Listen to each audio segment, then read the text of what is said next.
simula pong magkaisip ako dito sa aming barangay, sa barangay Pagyan, halos ang isda po ay talagang marami po.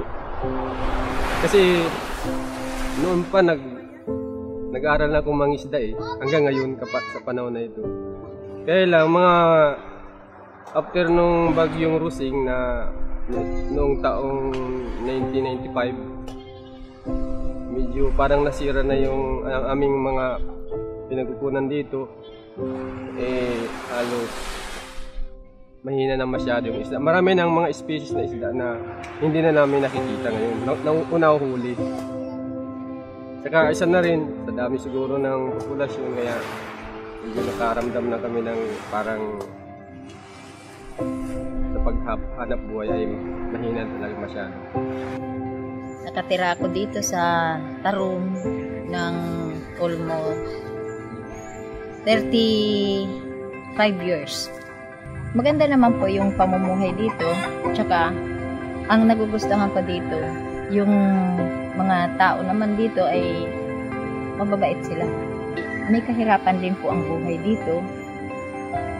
Paminsan-minsan nagkakasakit. Pagka inaabot po kami ng masyadong tagtuyo, tag-init, dahil sa wala po kaming irrigation, ang nangyayari po sa amin, hindi kami nakakataranim ng balay. Pag inabot naman po kami ng ulan, kailangan yung maintain lang naman yung ulan, yung tama lang. Pag yung sobra man na po, napipirwisyo na din kami, nagbabaha na po minsan.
Maraming salamat pong masyado na inanuhan kami ng programang ito na noon ay wala po talaga.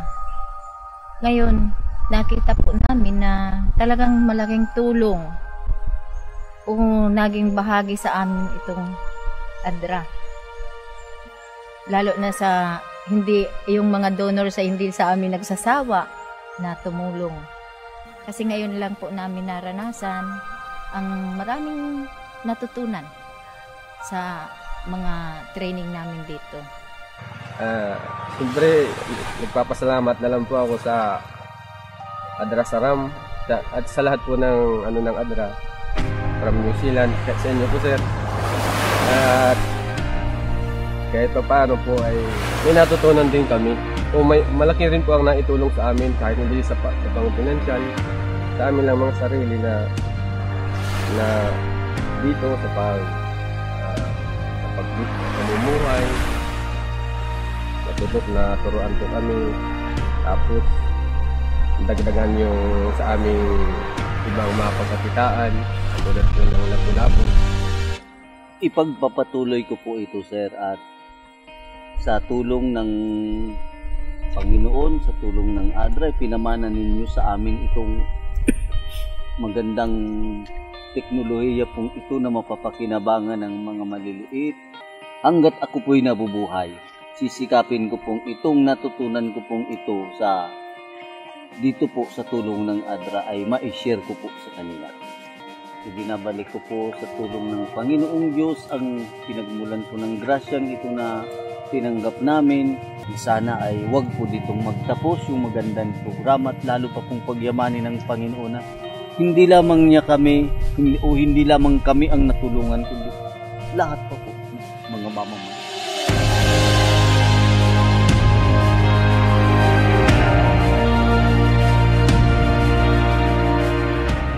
With the Saram project, we have worked with more than 1,500 families in Camarines Norte. These families not only improve their economic status through rice, vegetable, and fish farming, but also became more resilient to face natural disasters and minimize losses. We thank our ADRA New Zealand and MFAT partners for their financial and technical contribution, but above all, our Lord for giving ADRA Philippines the opportunity to serve so many families through this project.